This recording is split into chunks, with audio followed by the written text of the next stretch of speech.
इसवी सन 1882 मध्ये sir Richard temple नावाच्या इंग्रजी व्यक्तीने लंडन मधील रॉयल जिओग्राफिकल सोसायटी मध्ये मराठा कंट्री या विषयावरती व्याख्यान दिले।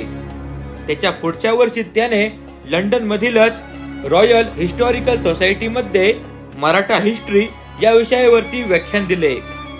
या दोन्ही व्याख्यानांमध्ये त्याने मराठ्यांच्या पराक्रमाची प्रशंसा व गौरव केला। म्हणजेच सुमारे 150 वर्षांपूर्वी इंग्रजांना देखील मराठ्यांच्या पराक्रमाची भुरळ पडलेली होती आणि मराठ्यांच्या पराक्रमाच्या चर्चा सातासमुद्रापार सुरू होत्या। महत्वाचं म्हणजे मराठ्यांच्या इतिहासावरती लंडन मध्ये व्याख्यान देणारा हा सर रिचर्ड टेम्पल इसवी सन 1877 ते इसवी सन 1880 या काळामध्ये इंग्रजांचा मुंबईचा गव्हर्नर होता। ही माहिती कशी वाटली खाली कमेंट मध्ये नक्की सांगा। चॅनलला सबस्क्राईब करा।